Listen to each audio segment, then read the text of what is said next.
वेतन वृद्धि का एरियर्स एवं महंगाई भत्ता नहीं मिलने से आक्रोशित शासकीय तृतीय श्रेणी कर्मचारियों ने 29 जुलाई को सामूहिक अवकाश लेने की घोषणा की है। कर्मचारियों के संयुक्त मोर्चा का कहना है कि प्रदेश के 10 लाख कर्मचारी अवकाश पर रहेंगे। मेडिकल कॉलेज हॉस्पिटल में भर्ती ब्लैक फंगस के मरीजों को एम्फोटेरेसिन बी के इंजेक्शन नहीं मिल रहे हैं, जिसकी वजह से हॉस्पिटल में हड़कंप मचा है। मरीजों के परिजनों ने इस मामले की शिकायत डीन डॉक्टर पी के कसार से की है। पर्यावरण में ऑक्सीजन को बढ़ाने एवं प्रदूषण को घटाने के संकल्प के साथ दैनिक भास्कर का पौधे अपने परिजन अभियान लगातार जारी है। शहर के प्रसिद्ध प्रतिष्ठानों द्वारा अपने कैंपस और खाली पड़ी भूमि पर नीम के पौधे रोपकर अभियान को गति प्रदान की जा रही है। इंदौर से जबलपुर के लिए अब सीधी फ्लाइट उड़ान भरने वाली है। इंडिगो की ये उड़ान अगले माह 28 अगस्त से शुरू होगी। इंदौर से ये फ्लाइट प्रतिदिन सुबह 7:45 पर रवाना होगी और 9:20 पर जबलपुर पहुंचेगी। वहीं दोपहर 3:05 पर फ्लाइट जबलपुर से रवाना होकर शाम 4:40 पर इंदौर पहुंचेगी। बुधवार को जिले में कोरोना के 2 नए संक्रमित मरीज सामने आए। वहीं विगत 24 घंटे में 2 व्यक्तियों को डिस्चार्ज भी किया गया। जिले में बचे हुए एक्टिव मरीजों की संख्या 20 है। जिला प्रशासन द्वारा 6422 सैंपलों की परीक्षण रिपोर्ट जारी की गई। खजरी खिरिया बाईपास पर हिस्ट्री शीटर बदमाश शमीम कबाड़ी के कारखाने पर बुधवार को तीसरे दिन भी क्राइम ब्रांच और आधारताल पुलिस की सर्चिंग जारी रही। पुलिस को कबाड़ खाने में ट्रक और बसों के कटे हुए इंजनों के बाद अब और भी सामान बरामद हुआ है। जिले में अवैध शराब का कारोबार करने वालों के विरुद्ध कार्रवाई का अभियान लगातार जारी है। इसी कड़ी में लाडगंज पुलिस ने रानीताल क्षेत्र नवीन टेंट हाउस के पीछे दबिश देकर एक शराब तस्कर को दबोचा। इसके कब्जे से 66 लीटर अवैध कच्ची शराब बरामद की गई। ओमती पुलिस ने उड़िया मोहल्ले 8 नल के पास दबिश देकर अधकटी हालत में एक टाटा सफारी बरामद की है। इस मामले में पुलिस ने छोटी ओमती निवासी एजाज अली कबाड़ी के विरुद्ध प्रकरण दर्ज किया है।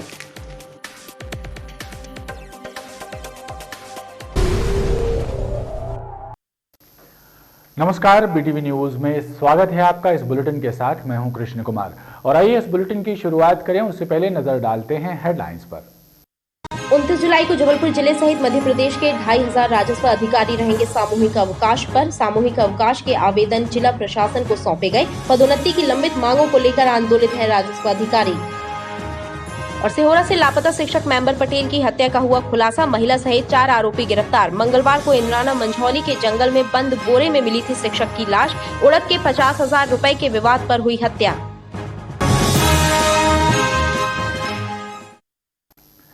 पर्यावरण में ऑक्सीजन को बढ़ाने एवं प्रदूषण को घटाने के संकल्प के साथ दैनिक भास्कर का पौधे अपने परिजन अभियान लगातार जारी है।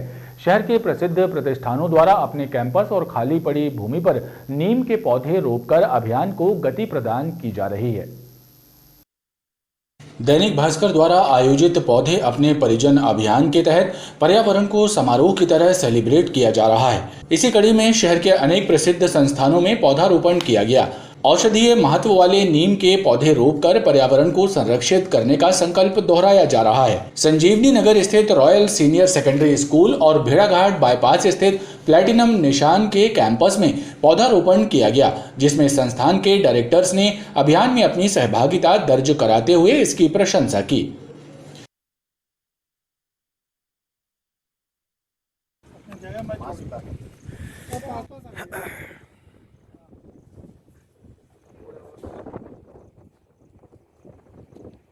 आज royal senior secondary school Sanjivani Nagar में पौधारोपण किया गया है।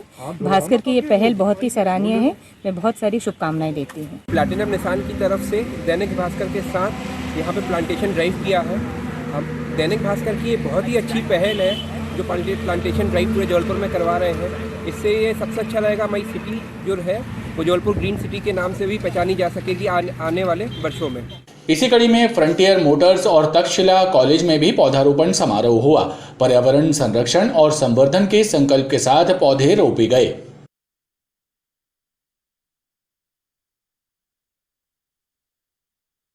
आज दैनिक भास्कर के सौजन्य से हम लोगों ने आज यहाँ पे नीम के पौधे लगाए हैं for a green dealership. Thank you. पर्यावरण को एक समारोह के रूप में सेलिब्रेट करने के लिए आज फ्रंटियर ट्रकिंग टाटा डीलरशिप पे दैनिक भास्कर के द्वारा जो इनिशिएटिव लिया गया है उसको आगे बढ़ाते हुए हम लोगों ने नीम के पेड़ का पौधारोपण किया है और हम एनवायरनमेंट में ऑक्सीजन को बढ़ाने के लिए और प्रदूषण को घटाने के लिए आज इस कमिटमेंट को आगे लेके बढ़ रहे हैं और ऐसे एक्सपेक्ट करते हैं कि हमारी डीलरशिप आगे एनवायरनमेंट में इसी तरीके के कंट्रीब्यूशंस देती रहेगी और दुनिया को स्वच्छ, साफ और निर्मल बनाती चलेगी। वृक्ष का चयन भी आपने जो नीम के पौधे का किया है वह एक बहुत महत्वपूर्ण आपने काम किया है। नीम, जैसा कि डॉक्टर खन्ना ने ही बताया, एक औषधि से परिपूर्ण वृक्ष है और इसमें सबसे बड़ी बात है कि ऑक्सीजन की मात्रा भी ये दूसरे पेड़ों की अपेक्षा बहुत अधिक छोड़ती है। यह नीम का पौधा हमारी इस हरियाली में जो एक वृद्धि करेगा वह निस्संदेह लिए हमारे लिए प्रेरणा का स्रोत है। धरती हरी भरी रहे और मानव सहित सभी जीवों को शुद्ध प्राणवायु मिलती रहे, इस मंशा के साथ दैनिक भास्कर का पौधे अपने परिजन अभियान जारी है। मेडिकल कॉलेज हॉस्पिटल में भर्ती ब्लैक फंगस के मरीजों को एम्फोटेरेसिन बी के इंजेक्शन नहीं मिल रहे हैं, जिसकी वजह से हॉस्पिटल में हड़कंप मचा है। मरीजों के परिजनों ने इस मामले की शिकायत डीन डॉक्टर पी के कसार से की है। नेताजी सुभाष चंद्र बोस मेडिकल कॉलेज में उपचार के लिए भर्ती ब्लैक फंगस के मरीजों को एम्फोटेरेसिन बी के इंजेक्शन नहीं नसीब हो रहे हैं, जिसकी वजह से मरीज और उनके परिजन परेशान हैं। उनका कहना है कि मार्केट में इंजेक्शन कई गुना ज्यादा कीमत में मिल रहे हैं, जिन्हें खरीद पाना उनके लिए मुश्किल है। इस मामले की शिकायत मरीजों के परिजनों ने मेडिकल कॉलेज के डीन डॉक्टर पी के कसार से की है। मरीजों का कहना है कि 10 दिनों में 100 इंजेक्शन लग जाना थे, लेकिन एक इंजेक्शन तक नहीं मिला है। ऐसे में बीमारी कंट्रोल होने की बजाय बढ़ती जा रही है। पिछले 17 मई से यहाँ एडमिट हैं। उनकी एक सर्जरी 20 मई को हुई थी, लेकिन उनको इंजेक्शन के पूरे डोज नहीं मिलने के कारण उनका इन्फेक्शन फिर से बढ़ गया है। अभी हम लोग 22 जुलाई के MRI करवाए तो मेरे फादर की 2 सर्जरी और होने को बोला गया है, लेकिन सर्जरी किस कंडीशन में होगी, जब उनको 1 महीने तक कंटिन्यू एम्फोटेरेसिन के इंजेक्शन मिलेंगे, उसके बाद ब्रेन की सर्जरी होगी। अब उनका पूरा इलाज सर एम्फोटेरेसिन बी की पूर्ति पे ही डिपेंड कर रहा है, क्योंकि इन्फेक्शन इतना ज़्यादा बढ़ चुका है कि अभी सर्जरी भी करने को डॉक्टर मना कर चुके हैं। 1 महीने कंटिन्यू हमको एम्फोटेरेसिन चाहिए और पिछले 5 दिनों से उनको कोई इंजेक्शन नहीं मिला है। मेडिकल कॉलेज में जो ब्लैक फंगस के मरीज हैं, जितने सभी लोग खड़े हैं, इनको ना इंजेक्शन मिल रहा है ना प्रॉपर ट्रीटमेंट हो रहा है। सबका ऑपरेट हो चुका है, पर ऑपरेट होने के 10 दिन तक 100 इंजेक्शन लगे जाते हैं, जो कि 10 दिन में 1 इंजेक्शन मिला जा रहा है। धीरे धीरे वो बीमारी और बढ़ती जा रही है। जिनका दांत का हुआ है ऑपरेशन, उनका माइंड में पहुंच रहा है। दांत का ऑपरेशन होने के बाद फिर माइंड का ऑपरेशन होगा। उतना कंडीशन मरीज की भी होना चाहिए। जब वैक्सीन इंजेक्शन ही वगैरह नहीं मिल पा रहा प्रॉपर, तो ट्रीटमेंट किसी चीज़ का नहीं है। बहुत जनता 3-3 महीने तक घर दवा सब कुछ छोड़ छाड़ के बैठी हुई है यहाँ पे। डीन के पास आज हम लोग आए, उनने भी बोला कि 15 दिन लगेगा। बाहर से लेंगे तो ब्लैक में मिल रहा है इंजेक्शन, 7,000 वाला इंजेक्शन 15,000 में मिल रहा है ना। किसी कंडीशन लगवाने की है, किसी की नहीं है। यहाँ मेडिकल में किसी चीज़ की सुविधा पे नहीं हो पा रहा, इंजेक्शन वगैरह जो भी है आ ही नहीं रहा है। डीन ने खुद बोलते कि 15 दिन के पहले नहीं आएगा। हमारे बस में नहीं है। अगर डीन साहब अगर ऐसा बोलेंगे तो फिर आम जनता क्या बोलेगी। ब्लैक फंगस था, हमको आधा शरीर दर्द कर रहा था, इसका हमको ऑपरेशन भी हो गया और इंजेक्शन नहीं मिल रहा है। केवल इंजेक्शन हमको लिए 39 लगे बस, करीब 5 दिन से एक भी नहीं लगे। टैबलेट भी नहीं मिल रही है। हम लोग पड़े हैं बहुत। कितने इंजेक्शन लगना था आपको? 70 लगना था जी। मैडम ने 70 बोली थी जी, अभी केवल 39 है। वहीं डीन डॉक्टर पी के कसार का कहना है कि इंजेक्शन 5 दिन में उपलब्ध हो जाएंगे। मरीजों के इलाज में पूरी गंभीरता बरती जा रही है। वेतन वृद्धि का एरियर्स एवं महंगाई भत्ता नहीं मिलने से आक्रोशित शासकीय तृतीय श्रेणी कर्मचारियों ने 29 जुलाई को सामूहिक अवकाश लेने की घोषणा की है। कर्मचारियों के संयुक्त मोर्चा का कहना है कि प्रदेश के 10 लाख कर्मचारी अवकाश पर रहेंगे।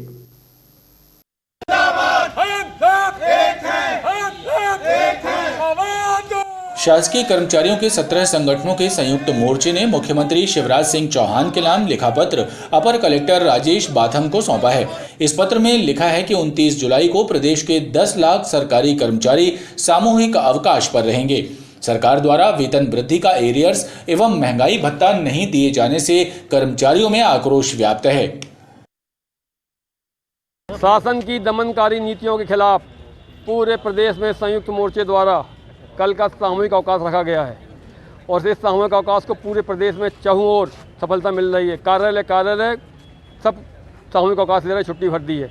कल पूरा जबलपुर शहर बंद रहेगा। किन मांगों को लेकर? महंगाई भत्ता दिया जाए और वेतन वृद्धि का जो एरियस नहीं दिया 2020 के एरियस दिया जाए। महंगाई भत्ता नहीं, वेतन वृद्धि के एरियस नहीं, जब तक शासन को चयन नहीं और साथ में पदोन्नति जो 6 साल से रुकी है। हमारे आधे कर्मचारी रिटायर होते जा रहे हैं पर पदोन्नति नहीं मिल पा रही हम लोग को। कर्मचारियों के संयुक्त मोर्चे के पदाधिकारियों का कहना है कि पिछले 6 साल से कर्मचारियों को पदोन्नतियां नहीं मिली हैं, जिसके चलते कर्मचारियों में असंतोष व्याप्त है। यदि सरकार कर्मचारियों की जायज मांगों की तरफ ध्यान नहीं देती तो तीव्र आंदोलन किया जाएगा। कृषि कॉलेज खरपतवार केंद्र के समीप बस की टक्कर से मोटरसाइकिल सवार फैक्ट्री कर्मी की मौके पर ही मौत हो गई। घटना के बाद बस चालक बस लेकर भाग खड़ा हुआ। पुलिस ने फैक्ट्री कर्मी के शव को पोस्टमार्टम के लिए भेजने के बाद मामले में मर्ग कायम कर बस चालक की तलाश शुरू कर दी है। आधारताल कृषि कॉलेज खरपतवार केंद्र के समीप बेलगाम भागती बस ने मोटरसाइकिल सवार फैक्ट्री कर्मी विशाल सिंह काछी को टक्कर मार दी। इस घटना में विशाल सिंह की मौके पर ही मौत हो गई। घटना को अंजाम देकर बस चालक मौके से भाग खड़ा हुआ। पुलिस ने घटना के बाद फैक्ट्री कर्मी का शव पोस्टमार्टम के लिए मेडिकल अस्पताल भिजवाया। आईडी देखने पर पता विशाल सिंह कुर्मी नाम का है और महाराजपुर सुभाष नगर का रहने वाला है, जो 506 आर्मी वर्कशॉप में नौकरी करता है और वहाँ ड्यूटी करके अपने घर जा रहा था। घर जाते समय पीछे से एक सवारी बस का चालक टक्कर मारकर चला गया है। सिर में चोट आने से, पेट में चोट आने से तो मौके पर ही खत्म हो गया है। बताया जाता है कि Vishal Singh 506 army base workshop में काम करते थे और मोटरसाइकिल से महाराजपुर स्थित अपने घर वापस जा रहे थे, तभी बस चालक ने उन्हें टक्कर मार दी। बुधवार को जिले में कोरोना के 2 नए संक्रमित मरीज सामने आए। वहीं विगत 24 घंटे में 2 व्यक्तियों को डिस्चार्ज भी किया गया। जिले में बचे हुए एक्टिव मरीजों की संख्या 20 है। जिला प्रशासन द्वारा 6422 सैंपलों की परीक्षण रिपोर्ट जारी की गई।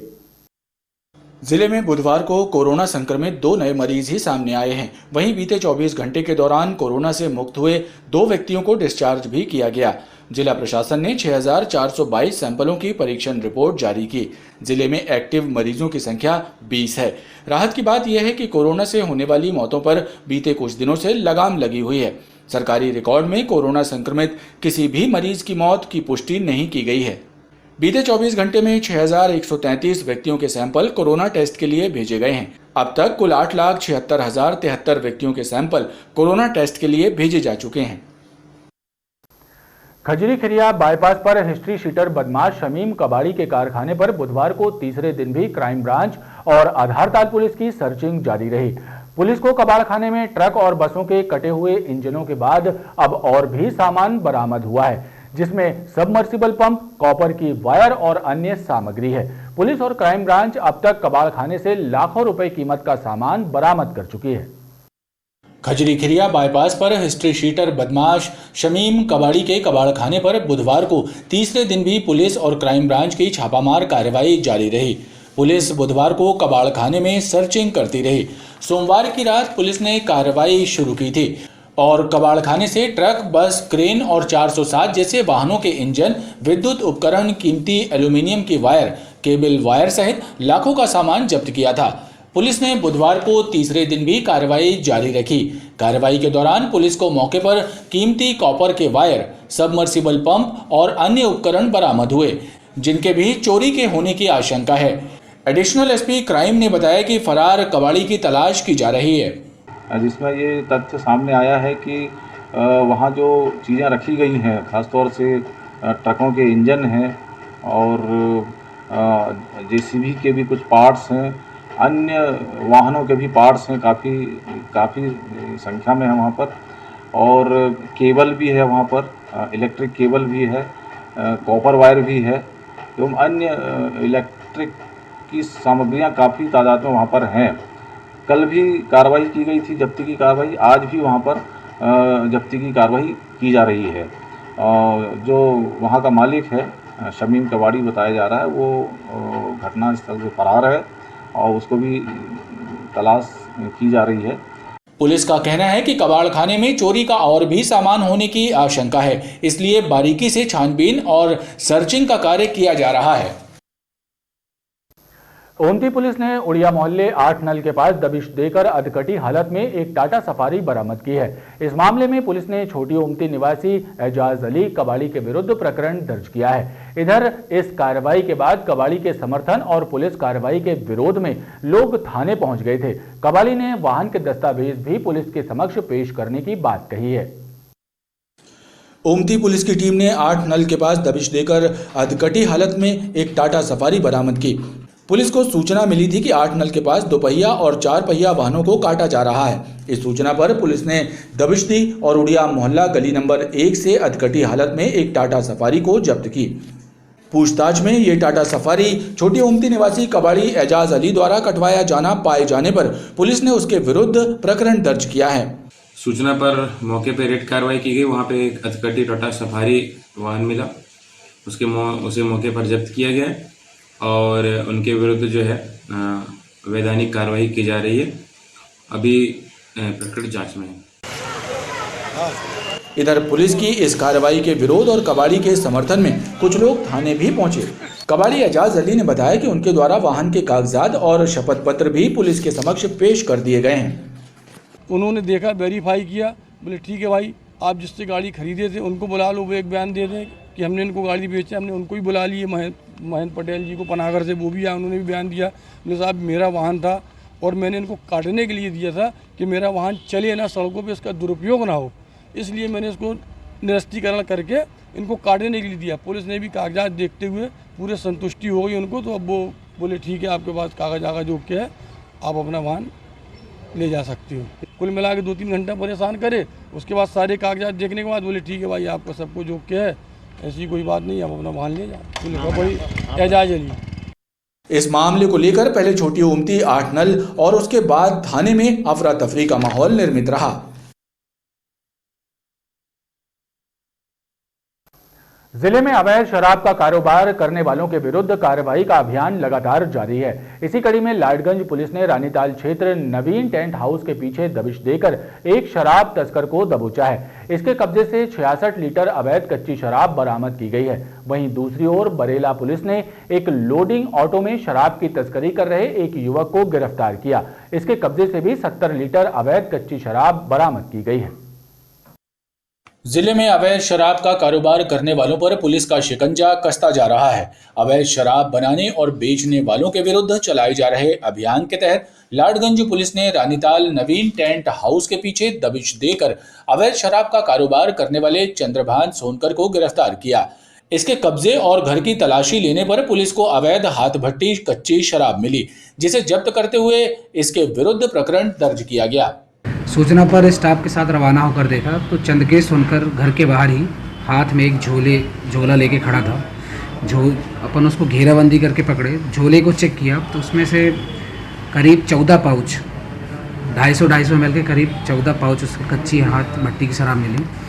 फिर उसकी निशानदेही पे उसके घर के अंदर जाके देखे तो घर के अंदर डालडा की कुप्पी जो होती 15 लीटर की, उसमें करीब 15 लीटर में पूरी हाथ भट्टी कच्ची महुआ शराब करीबन 58 लीटर आरोपी से जब्त की गई है। वहीं बरेला पुलिस ने भी ग्राम सिलुआ राशन दुकान के सामने एक लोडिंग ऑटो चालक से 70 लीटर अवैध कच्ची शराब बरामद की। इस मामले में ऑटो चालक हनुमानताल निवासी अभिषेक उर्फ लल्ला चौधरी को गिरफ्तार किया गया। कोरोना की दूसरी लहर की समाप्ति और अनलॉक के बाद हवाई सेवा में बढ़ोतरी की जा रही है। अब इंदौर से जबलपुर के लिए भी सीधी विमान सेवा शुरू होने जा रही है। 28 अगस्त से इंडिगो की इंदौर जबलपुर फ्लाइट शुरू होने वाली है। ये फ्लाइट प्रतिदिन सुबह 7:20 पर इंदौर और फिर दोपहर 3:05 पर जबलपुर से उड़ेगी। इस फ्लाइट के शुरू होने से जबलपुर की हवाई सेवा में भी बढ़ोतरी हो जाएगी और इंदौर जाने वाले यात्रियों को सीधी विमान सेवा का लाभ मिलेगा। खबरों का क्रम लगातार जारी है, आप देखते रहिए BTV न्यूज।